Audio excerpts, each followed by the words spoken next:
MFG Productions. Do you recognize this lady here? Well, let me introduce you to her. Her name is Izola Curry, and she was the woman that would have single-handedly changed a major outcome of the civil rights movement and the majority of the things that transpired in the 1960s. She could have stopped that from happening. But first, let me start from the very beginning. Mrs. Izola Curry was born Izola Ware June 14, 1916 in Adrian, Georgia, to her parents that were sharecroppers. There was not much information on her childhood. The only thing I can muster up was she dropped out of middle school in the 7th grade. At age 20, she married Mr. James Curry, but the marriage only lasted 6 months. And at the age of 21, she moved to New York City, which would have been 1937. She lived on the top floor of a tenant house at 121 West 122nd Street in Harlem. She worked as a housekeeper until she began suffering from delusions and schizophrenia. One group in particular that she hated was the NAACP, believing that they were ran by communists and white people in general, which in turn she was factually right. In particular, she had Martin Luther King Jr. on her radar. Detesting him as well as other black preachers, calling their protest a sham, she believed and felt that blacks should move for social change through Congress. By 1956, paranoia had taken over her thinking. She started writing the FBI, claiming that communists were out to get her. She was antisocial, tended to babble and rant, her words often unintelligible and ungrammatical. Her neighbors wrote her off as eccentric. On September 19, 1958, one day before MLK's book signing in Harlem for his first book, Stride Towards Freedom, a rally was held in front of Hotel Teresa. On the podium, he was joined by other dignitaries. Among them were the baseball great Jackie Robinson, New York Governor Averell Harriman, and gubernatorial hopeful Republican Nelson Rockefeller, with music provided by Duke Ellington. The crowd numbered 5,000. Izola Curry and her stable mental state was there. When Rockefeller spoke, quote, "This business is about Eisenhower going slow on integration. I know the man who sent the troops to Little Rock." Curry heckled him, calling white people a racist. King's escort in the city, William Rowe, did his best to calm her down. And Frederick Reaver, a platform guest, mentioned for the police officers to make her stop. But the police were reluctant to get tough with her, fearing that an incident could escalate into a larger racial disturbance. When Dr. King spoke, Curry jeered him too, as did a few others. Curry shouted that no Negro should ever try to cooperate with a white person. Rowe had to calm her down once more. Miraculously, the rally ended without dissolving into chaos. Rowe feared more trouble for next day's signing, suggesting a bodyguard for Dr. King, an idea that Dr. King rejected. On September 20th, 1958 at 3:30 p.m., Martin Luther King Jr. held his book signing at the Bloomstein's department store. As she plunged through the crowd, all was seen was this well-dressed, attractive woman. Little did onlookers suspect that secreted in Izola Curry's bra was a loaded Italian automatic pistol, and in her enormous leather purse, a 7-inch steel letter opener. With her purse slung over her arm, Izola Curry strode with purpose straight up to Dr. King, where he was seated signing a book for a customer. "Are you Martin Luther King Jr.?" Martin Luther King Jr. stated yes, without looking up at Izola.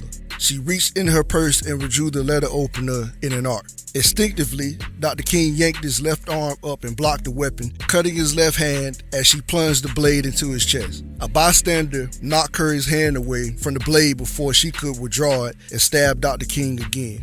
"I've been after him for 6 years," shouted Curry. As she stated to run, she shouted, "I'm glad I did it."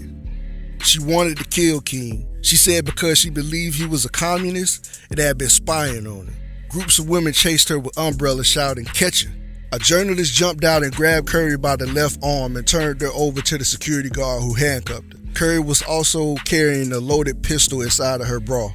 Careful surgery was required to move the blade while he was still in the hospital. On September 30th, King issued a press release in which he reaffirmed his belief in the redemptive power of nonviolence, an issue of hopeful statement about its attacker. Quote, I feel no ill will towards Miss Izola Curry and know that thoughtful people will do all in their power to see that she gets the help she apparently needs if she is to become a free and constructive member of society. He issued a similar statement on his return home, again stating that he hoped that she would get the help and that society would improve so that a disorganized personality needs not to become a menace to any man. The stabbing nearly cost Dr. King his life, as the blade of the letter opener had lodged in his sternum within millimeters of piercing his aorta. At the Harlem hospital, surgeons extracted the blade in a delicate operation. He developed pneumonia and had a long convalescence. During her questioning by the police at the New York 28th Precinct, Curry indicated that she believed that the NAACP and King had been boycotting and torturing her. When she asked why she stabbed King, she replied, if it wasn't him, it would have been me. He was going to kill me. She was committed to the Bellevue Hospital for observation and soon found not competent to stand for trial. Following her arrest, psychiatrists evaluated her and diagnosed her with paranoid schizophrenia and an IQ of about 70. On October 17th, after hearing King's testimony, a grand jury indicted Curry for attempted murder. But from her evaluation of her psychiatrist reports, they determined that Izola was in a state of insanity. On October 20th, she was found incapable of understanding the charge against her and was committed to the Mediwan State Hospital for the criminally insane. After 14 years at the hospital, Curry was transferred to the Manhattan Psychiatry Center on Ward's Island in Upper Manhattan, and then to a residence care program in Rosedale, Queens. After a fall resulting in a leg injury, Curry was placed in the Jamaica Queens, New York nursing home, where she resided until her death. Curry died of natural causes. As for Martin Luther King, on October 3, 1968, 10 years after the Harlem stabbing, Dr. King recalled it in his I've Been to the Mountaintop speech in Memphis. Quote, the x-rays revealed that the tip of the blade was at the edge of my aorta, the main artery. And once that's punctured, you're drowning in your own blood. That's the end of you. The surgeon told him that if he would have sneezed before the operation, he would have died. To lively applause, he continued in his mountaintop speech. I want to say that I too am happy that I didn't sneeze. Because if I had sneezed, I wouldn't have been around in 1960, while the students over in the South started sitting in at lunch counters. If I had sneezed, I would have been around in 1961, when we decided to take the ride for freedom and ended segregation and interstate travel. If I had sneezed, I wouldn't have been here in 1963, when the black people of Birmingham, Alabama aroused in the conscience of the nation and brought into being the Civil Rights Bill. If I had sneezed, I wouldn't have had a chance a year later in August to try to tell America about the dream that I had. King recalled getting over 1,500 letters, but one letter stood out in particular, a letter from a teenager, Jean Kepler from Pleasantville, New York.